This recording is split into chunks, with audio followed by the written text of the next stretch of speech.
Welcome back to Minnie and Moa. So on this week's DIY, I'm going to show you how to make a cute rabbit stocking. So I started off basically just drawing around a stocking template. So I just drew this out on paper, cut it out, and then I've just drawn around it onto this lovely thick cotton material that I've got. So I've just drawn around 2 and then cut them out. So I've cut away from the edge by a good centimetre or so, probably 2 centimetres in fact, just so I can create like a nice kind of shabby edge, if you like. So then I've just lined them up together to cut them out. I just used some sharp scissors obviously to cut them out, and then I pinned them together so they wouldn't move about because I'm going to be sewing them together.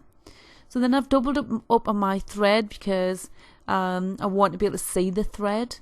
So I've just done like your normal kind of back stitch where you just go in. So I'm going along the line that I drew, and then I'm going ahead by about 1 centimetre and then just back on the last stitch. So just a nice straightforward stitch here. It's probably the only stitch that I know. And then you just get a nice line of stitch going all the way around, and that's that done. Took us probably maybe half an hour to do that, say. Now remember the bunny template. This was one of the very first DIYs that I done. In fact, you might remember the shabby chic cushion that I made. So I made this whole thing, and it was one of me, like I say, one of my first DIYs.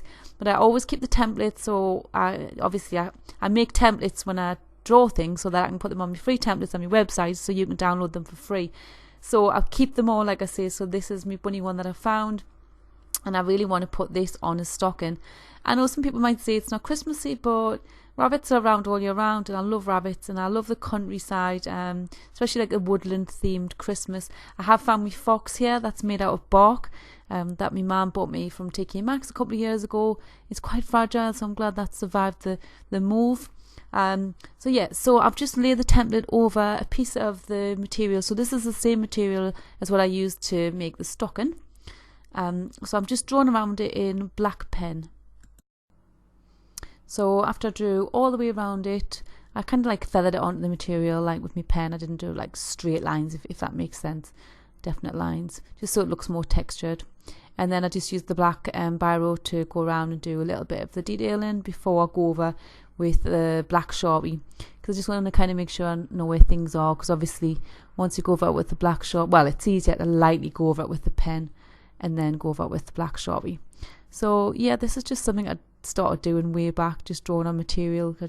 This material is so nice to draw on, and the pens don't bleed, or maybe it's very, very slightly, but it just kind of adds to it, I think. So as you know, I love rabbits, and I totally miss seeing them on a daily basis, because obviously we don't live in the farmhouse now, so I could just draw rabbits all day long. So much so I'm actually going to pop this particular stocking in my shop, and then some of my patrons will receive these in their next patron boxes. If you want to read more about how you can get a gift off me each month and support my channel from as little as $1 a month, although I'm in the UK, it's all done in dollars. Just read down below. I'd love your support, like I say, no matter how much what tier you join at, but check it out and see what you could be receiving off me each month. So I can't wait to make a load of these to send off to you. Because I mean, each one's going to be slightly different as well, obviously, because I'm just freehanding it mainly. So I think it's nice to be able to do that. It's a bit more personal when each one's different. So what I'll probably do as well is make a free printable of the stocking as well, just in case you want to use the exact shape that I've drawn for the stocking. This rabbit template's already on my website under the free printables section, so I'll leave a link down below to my Patreon page if you want to read about support my channel, and also a link to the free printables page where you can download, like I say, a free template of this bunny shape and the stocking that I'm going to be attaching it to, and also I'll put a link on for the shop, and like I say, I'm going to pop this one in. So there is this one at the moment going spare, and like I say, I'm going to be making more for patrons, but just let me know if the shop one's gone, and if I've got time I could possibly make another one. So anyway, I'm going to just go around it with a Sharpie pen. So I did actually pick up my, the Sharpie pen really needs to be quite new, I find, because I did start using another Sharpie pen before this, but it just wasn't as pointy on the end because it was older, and I wasn't able to put the detail in as fine. So anyway, so just a new Sharpie pen, or a newish one really, I'd advise if you're going to draw on a material like this. So I've just gone around and just done like a bow detail on its neck. I'm just kind of roughly copying off the one that I've done on the pillow, just roughly, or the cushion. Way back in 2000 and moved into the farmhouse the end of 2015, so it would have been 2016. Yeah, I think the cushion I'd done over Easter time 2016. But I still love it. Although it's quite vintage and shabby chic, which isn't always my thing as far as decor in a house. But sometimes when I'm making things, like doing DIYs, I love like that look. You know, I just feel like you can really get creative when you're doing things in that particular style. So I've kept my rabbit in a cushion, and it lives in my bedroom. Just reminds me of the farmhouse and the gorgeous bunnies that were just everywhere, and still are, even in the winter time. There's still loads of rabbits running around all over.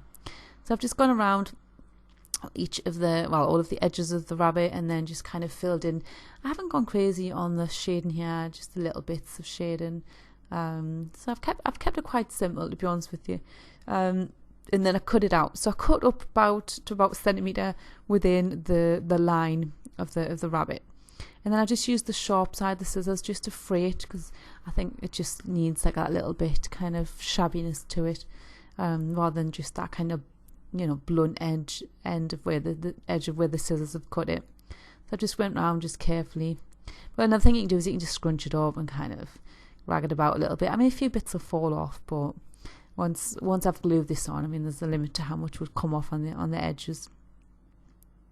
And then I decided, I don't want to cut any of it off, but I knew I'd have to, hence why I didn't draw the tail and stuff. So I'm going to put it about here.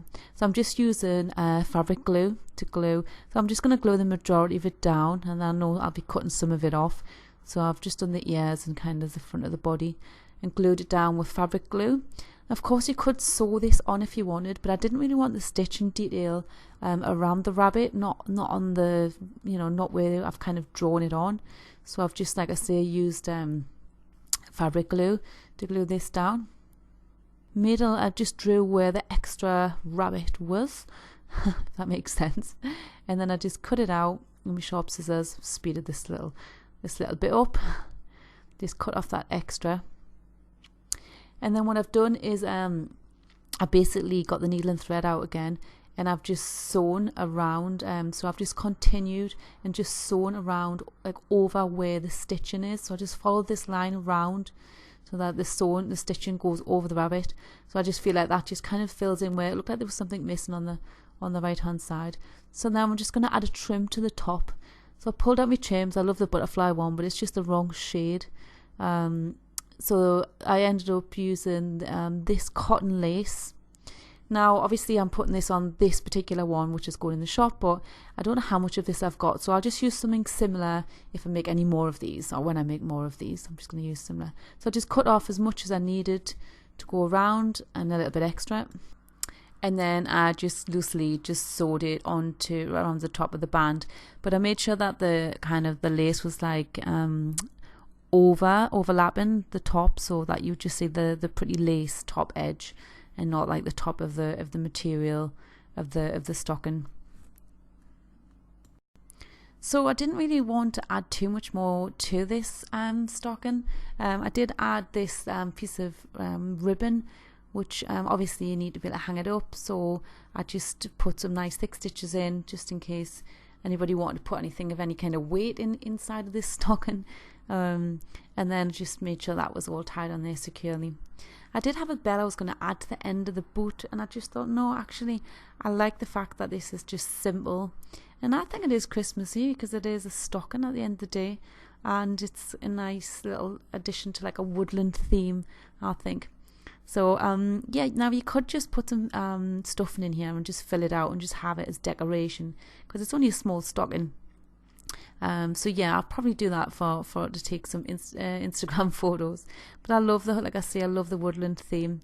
Now this next bit of video, I did have some really funny audio on this, but unfortunately I had my radio playing, and obviously I can't like let that music play because it's of copyright issues. So I'm just going to try and remember what happened here. So I was trying to show the dog this. She always likes to come and see what I've just made, but she just wasn't getting what I was talking about. She just wasn't getting it. And she just sits there, and when she gets really frustrated, she'll kind of just like bark or jump on us. So I'm trying to get her to look at the stocking. Well, I think she thinks I'm pointing to something out the window. Anyway, she's so cute. She knows when she does her bit of the video, which is usually at the end, she knows then we generally go out and she gets a treat. So she always gets a bit excited. This next bit is so funny. She just totally grabs the camera off me. So that is it for this week's DIY, my first kind of Christmassy one. So I hope you've enjoyed it. Now I'm going to actually say thank you to all my patrons. So here we go. Thank you to Linda, Lindy, Teresa, Patricia, Debbie, Carol, Celine, Diane, Tawana, Sharon, Cynthia, Phyllis, Sunita, Elise, Julia, Patty, Vivian, and not forgetting Sarah, Celia and Robin. Thank you so much for supporting my channel. Have a lovely week. Bye. Don't forget to subscribe to my channel if you haven't already, and hit the bell so you get a notification when I upload. Bye.